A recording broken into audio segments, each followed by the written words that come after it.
Hi, I'm Jenny-Lee Almeida, your host for CMHA Windsor-Essex County Branch Mental Health Matters. And today, guess what we're going to be doing? We are going to be speaking about Christmas and the holidays and how we can get through those holidays by keeping our mental health in check.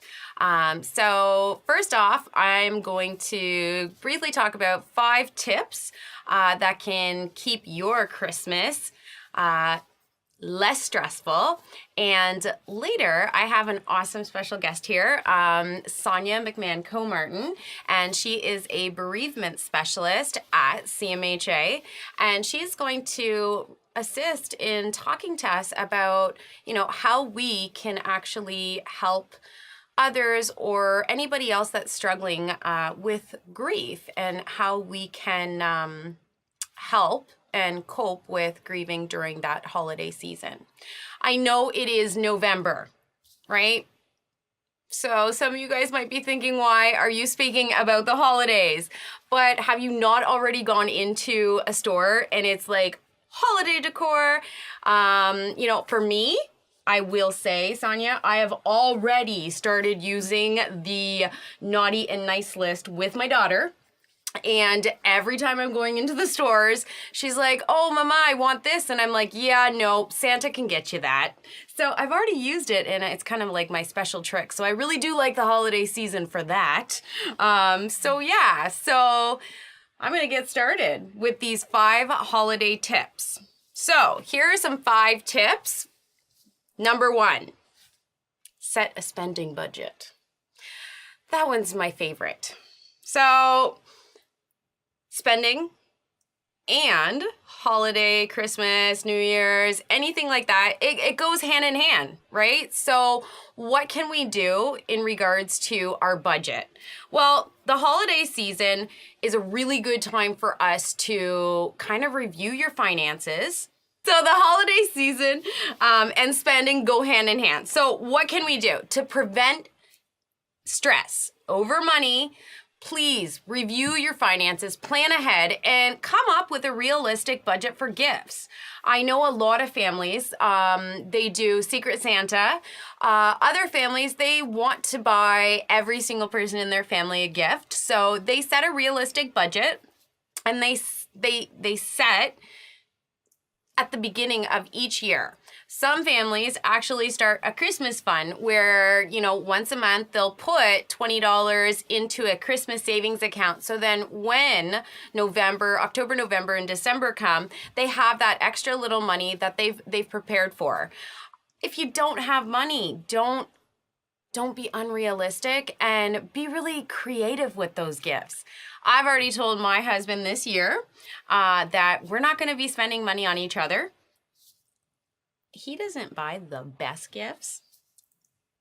Sometimes he does, sometimes he doesn't. But, I love going to buy what I like and what I want. So I've actually told my husband this year, how about our money that we actually spend on each other, pool it, and maybe we can do something like a weekend getaway or maybe go to a beach. So that's what I'm having in mind. Mm-hmm. So another thing is keep your regular routine and exercise. A change in routine can lead to additional stress, especially over the holidays. So please, try to remain, conscious and mindful of any additional stress. With that Christmas and the holiday season, we start to notice that calendars start adding up with everything. So if you are already in a great routine and you're exercising, 3 to 5 times a week, just because it is, the winter and the holidays, don't take away anything from that regular routine, because perhaps the things that you already have in place in your routine are the things that are actually helping you de-stress. And, exercise, it activates and elevates your mood to help you cope with that holiday stress. My third, keep it simple. The holiday season is particularly stressful when you have too much on your plate. So know your limitations, and now's a good time to learning how to say no. I'm already starting to get all those emails and invitations and wanting to participate in absolutely in everything. But for myself, I really do know that I have to look at the calendar and I have to pick and choose and say, I can do this and I can't do this. Because if I'm saying yes and I'm getting stressed over it, then it's not going to be a good scenario. Yes, it can get so busy, for sure. Yeah, absolutely. I'm already getting Christmas recitals and potlucks and holiday parties, and I want to do it all, but I know that I can't. And with all those planning and all those things, what happens is it really does affect that budget as well. So if we go back to tip number 1, when you're looking at all the things that you want to do, in your budget, you really got to put in there those holiday parties or those dance recitals or going away to visit family, all that stuff. It really does add up. So make sure you put that in your holiday budget as well. So number 4, really, it's so important. Plan your holiday calendar in advance. So I know that some people have actually already started planning their holiday calendar back in September and October. Right when the kids started school, a lot of parents were already, putting their stuff in their calendar. So perhaps you have too much on your plate, and what you can do is you can need to only choose certain parties to attend or limit your shopping days. Having a holiday calendar can help you plan shopping trips ahead of time and not go to the same store twice, and scheduling in quiet time, exercise, and do nothing time is definitely going to keep you more relaxed as well. My biggest thing that I dislike about the holidays is the traffic. So last year, actually, our manager, Karen Geniak, she told me of a great strategy for me to practice. I was complaining about the holiday traffic, always down Howard. It's always down Howard Ave going to Devonshire Mall. And I was like, I don't like this traffic. So she was just like, when there's traffic, that's my time that I sit in the car and I do my mindfulness and my deep breathing. And I was like, oh, that is a good tip. So I did try it last year. And every time my hands would get really, I'd start clenching that steering wheel. But then I started practicing that deep breathing and I started grounding myself to what was going on. And I do find that it did release a little bit of stress for myself. So, number 5, volunteer your time. If you are one of the many people who is alone for the holidays, consider volunteering. You know what? Anywhere in Windsor, Essex County, people are always looking for volunteers. It could be volunteering at a food bank, a church, a community center, or wherever moves you. You can volunteer with us. We're always, always happy and excited to take on any volunteers, right? So this final suggestion for the holiday and coping is also a really great way for people to, celebrate, acknowledge the season.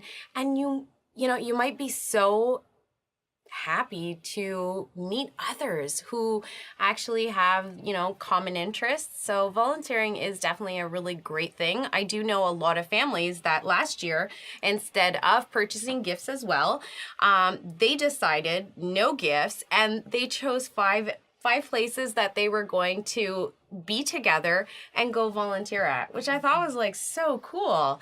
So, And what a fulfilling way for the person, right? To not only make a difference for the people they're helping, but for their own self and their life meaning and enjoyment that they get out of it. Yeah, for sure. So, those are 5 tips. I'm sure that I can name off 12. I mean, I was looking at when I was preparing for this podcast, I was just like, ooh, what about shopping and what to buy? That stresses me out in itself. What can I buy someone? Cooking.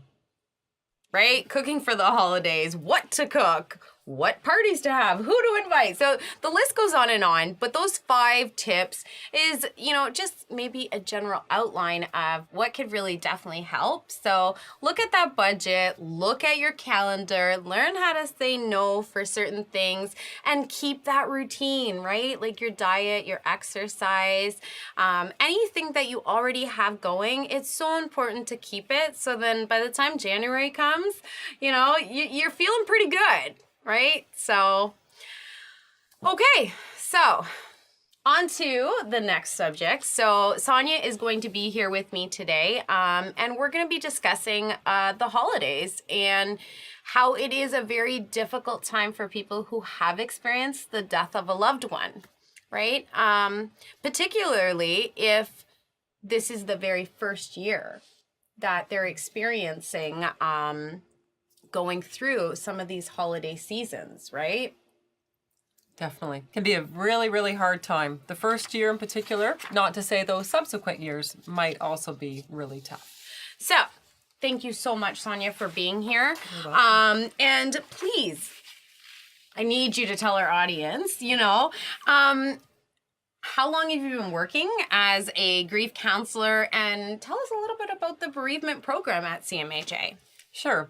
I've been a bereavement specialist for about 11 years, and the bereavement program at CMHA offers both one-on-one support as well as counseling, group counseling sessions.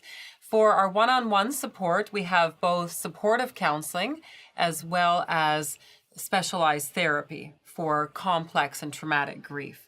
So when people are in need of support at any time of the year, it's about contacting our office. We always accept self-referrals or referrals from other sources, and letting us know that you're interested in bereavement support, that you're in need of that.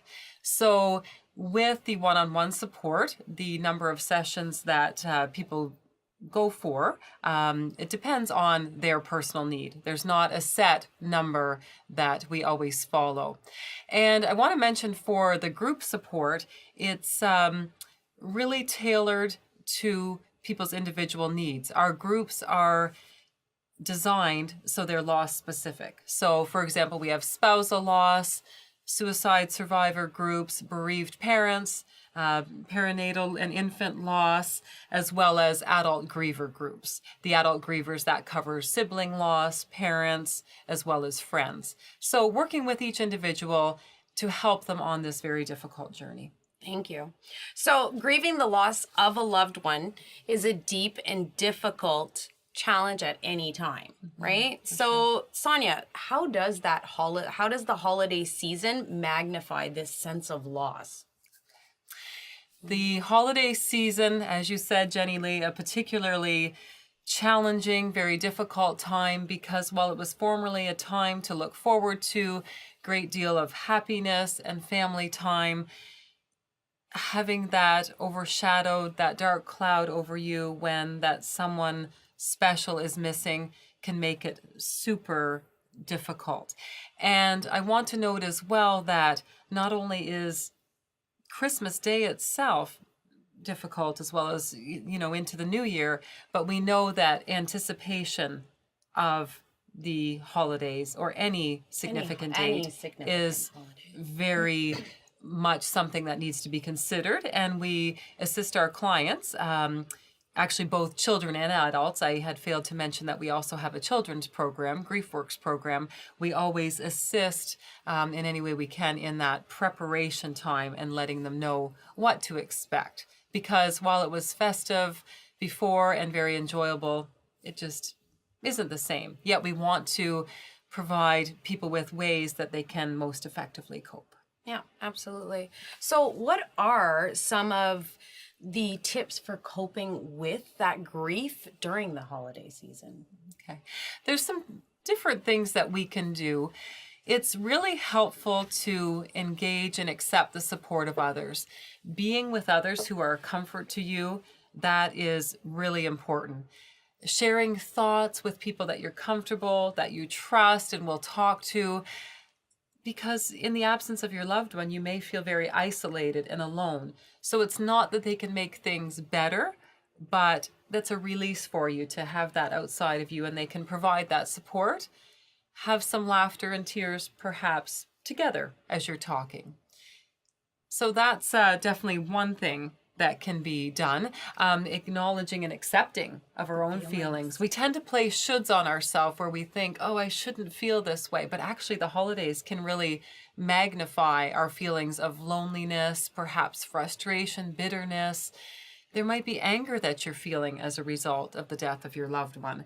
So to be able to work through and acknowledge those pieces as well, and not feeling pressured to be happy all of the time during the holidays and celebrate, because you might not be feeling that way.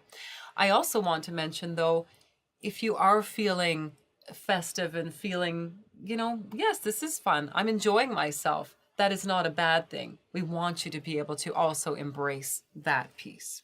So you're saying that somebody would feel guilty by feeling a little happy or wanting to be festive?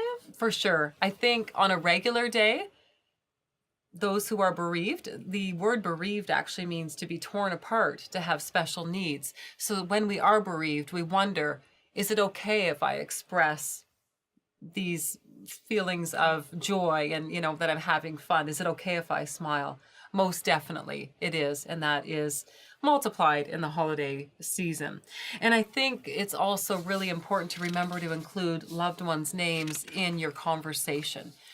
The memories, keeping someone's memory alive, both in your heart as well as sharing, reflecting on the fun times that you had together. Maybe there's a specific memory from last Christmas that you want to just make note of and laugh about, and just think, wow, to think that was last year or whatever number of years ago, and we were truly having such a great time. So laughing, crying, any emotion that is expressed. There's not right and wrong emotion. We tend to think that our difficult emotions are not okay, but at the holiday time in particular, let's remember that they certainly are. I'd like to mention a little bit as well about eliminating unnecessary stress. If you are uncomfortable about something, it's best to not engage in whatever that activity is. Maybe you don't feel like putting up decorations. Perhaps buying presents is really difficult. You might want to use gift cards this year. Attending a religious service, or just being involved in activities that you formerly were, you might want to not participate, or a commonly helpful suggestion is to maybe still participate, but adapt that tradition.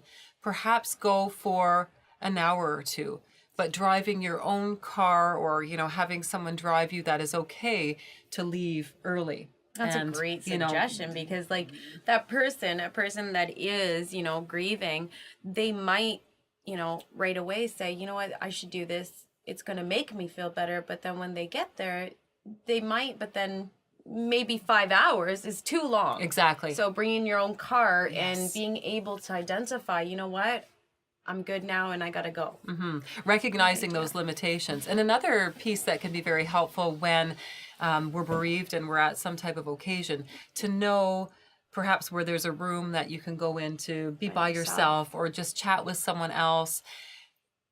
Even, being comfortable to spend an extra minute in the washroom just to kind of clear your mind or breathe. That can be really helpful as well. So really planning ahead on so some of the tips that I was talking about, planning ahead. So for a person that, is dealing with this grief, planning ahead and already knowing, like you said, maybe this year they don't want to put up a tree. Maybe this year they don't want to purchase gifts. Exactly. Or going into stores where they're seeing all this stuff. Perhaps it's just shopping online, yes, and buying some gift cards, or going to the pharmacy, right? And that's right. It's, I think, being creative to look at what works this year, and to not place that should on themselves I've always done this, so I still should do it this year. If it feels right to do that same thing, by all means. But if it's creating too much stress and it just doesn't seem like a good fit, I think really that's what needs to be looked at. Because we get these expectations of ourselves. But does it mean if we change it that it's no longer meaningful? Yeah, No, absolutely. it would be just meaningful in a different way. So yeah, so what are some examples that, practical examples of things that might be helpful to navigate that holiday season? Yes. And actually, I'm glad you asked that question, because I think for us to translate this into day to day, what this means is really what people need to hear. So I mentioned changing things up somewhat, adapting, right? You may follow the same traditions, or you might decide, wow, I just need to change this. It might even be a matter of eating dinner in a different room, or if you were always the host or hostess, Somebody you else. may be, but it might be someone else is hosting this year. You might go to a restaurant.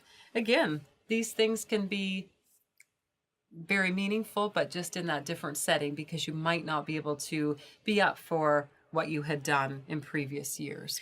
So you spoke about like those changing traditions, kind of building up and making your own. How can a family member or a friend help that person with that? And what can that person tell someone? I think it's really vital for a family member or friend to be there for support and discussion, reminding that there's no right or wrong. And whether we've done it like this forever or it was a new tradition a couple of years ago, it doesn't matter. Let's just be open to different what things it is for this year. Like I said, that word meaningful, I think, and special and significant, right? We want it to be meaningful. That doesn't mean it won't be sad, because it really could be, particularly, it likely will be, lots of emotion will occur.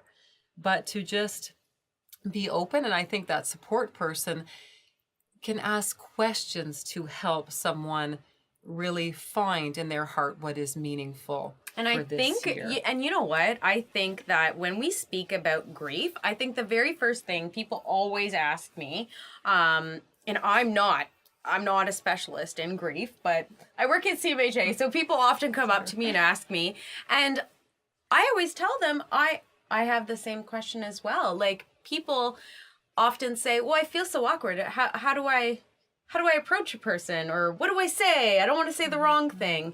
And I always tell them, just be you. And It's okay to say, I don't know how to help you, or can I help you? Some people are just afraid of even mentioning. Right. When someone has had a very close loss, they are still the same person. Exactly. But yet others, as you're alluding to, Jenny-Lee, tend to seem to forget that. They're not intentionally perhaps treated differently, or not for negative reasons, but people are well-meaning, but it can become awkward. So as you just said, I think asking that question, how can I help you? What can I do for you? I know this is a particularly difficult time for you. Can I bring over some dinner tonight, for example? We can just say, what can I do for you? But it's often helpful to make a suggestion, be very specific, and they'll either say, yes, for sure. I'd love that for, next Tuesday night. Or they might say, you know what, I appreciate your offer of dinner, but what I really need is, and they'll fill in the blank to whatever that might be. Nice. So what are some other ideas that we could tell people? Yes. Some people still send cards, or, e-cards, and having, again, that different expectation that you can shorten your list, right? It doesn't have to be as long as it used to be. Maybe you won't send cards this year. Perhaps you will send cards in the new year, right? Oh, Being so okay Happy New to Year. Adapt that. And that might be very positive for that Happy New Year as a new time of a new start and moving forward, right? That can be really what it's about. Nice. I think another idea that many families have embraced, you mentioned before, volunteering, helping, giving to charity, to purchase gifts in honor of your loved one and donate that to charity. I like that. And it may be something that actually you would have purchased for them. It might be something that, they would have really loved, this pair of jeans or this backpack. But you're going to have it connected to them, but neat. Somebody else will benefit. We want to make sure with the shopping piece of things that you don't try to spend your way out of grief. There is that tendency when we're sad to latch on maybe to, substances like food or alcohol, for example, or drugs, but we could also have too much time and expense shopping. So retail therapy isn't what we want it to be about. We certainly, as you mentioned earlier, want to budget, and that's essential. Doing some writing towards the holiday time can be very helpful as well. Writing a poem, writing a letter to your loved one, whether it's related to the holidays or not. One of my favorites actually is either using your loved one's stocking or perhaps purchasing a new one and asking everyone at a family gathering to write a memory, just take a piece of paper, write a special memory of their loved one. And doing that, putting it in the stocking, and I'll suggest this, people can adapt it as they choose, but having someone take all the pieces of paper out and read them aloud. So all of the family members, friends, whoever are gathered, can share in these special memories. And I think what is normally found is that there will be pieces that each person learns about their loved one that they didn't even know, right? Because it'll be individual experiences that everyone had. And when you're saying this to me right now, I'm thinking like that would be so heartfelt in the sense that you're going to have those emotions of sadness, happiness, laughter, just kind of a little bit of everything. But then I would feel almost an increased connection with the family that's actually doing this with me. Definitely. And someone might say, wow, I'm afraid to do that because it might make me cry. Yeah. But those tears are an essential part of mourning because we grieve. That's what we feel inside. Mourning, that's our outward expression. We need to mourn in order to work through our grief. And what an honor to our loved one to be able to share these special pieces and to have some tears together as a family. We know that this person was such a treasure in your life. And wouldn't it be odd to not have some emotion come with someone who we really cherished and always will? I love that one. That's like I said, it's one of my favorites for sure. Doing things like making photo collages or some type of memory book or picture board, that can be done as well. Perhaps something more symbolic, maybe lighting a candle. You might purchase a special candle, or there might be one that's been in the family for some time. That might be helpful and provide some comfort as well. Simple things like placing a flower on the table to honor the presence of your loved one. It might be that you place flowers somewhere else that was significant in the home to that person, or maybe it's something different, perhaps a stuffed animal or another object that represents that person. So thinking that through. Some people decide any time of year, but in particular at the holiday season as well, to have pillows, blankets, bookmarks, clothing for teddy bears made, and have that in a special place as well to honor their loved one. So that's something else. And we also have the kickoff happening on the 22nd, I believe, the Light the Way, right? And that is another way that they could also, right? Tell, November 22nd at Devonshire Mall, CMHA will have their kickoff of the Light the Way campaign. Want to tell everybody what the Light the Way campaign. There are several trees in the mall, and it's by Shoppers Drug Mart again. Or you know what? I'm not sure location. I was there last year. It was by Shoppers. It was Shoppers. Several trees, but basically, you can purchase an ornament, and then those trees are lit throughout the holiday season, and you have the opportunity to write your loved one's name or a little message on there, and the money goes to support the bereavement program. Yep, so absolutely. That's very much appreciated as well. Let me see a few other ideas here that we haven't yet mentioned. I talked about the album. Oh, just telling stories about your loved one. Just telling stories. Maybe it's about a little tribute, perhaps a prayer. You had talked earlier about taking care of yourself. Through all of this, we need to do that, right? Perhaps meditation, breathing, exercise. So no matter what avenue you choose, what special things to recognize your limits and pace yourself. To have new traditions,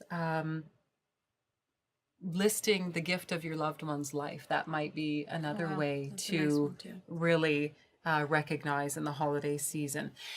Volunteering, we know that any time of year It's wonderful. is just It's so rewarding. a perfect way to give of ourselves and also perhaps lessen that feeling of isolation and have some answer to that question, what is my meaning and purpose now? That is common when we are bereaved. So to volunteer at the holiday season, there are more opportunities to wrap gifts, to visit a soup kitchen, visiting at nursing homes. Any type of volunteering can be so helpful to alleviate some of that loneliness. While we suggest planning ahead, I would also like to say keeping plans flexible, so if they need to change, they can. And maybe discussing from year to year what What's worked different well and what doesn't. Yes, last year we tried this, it was a really good fit, or maybe it wasn't as comfortable or as meaningful as we hoped. So how might we adapt it for the following year? And for an individual that, these holidays are the firsts, right? Why is it so much harder?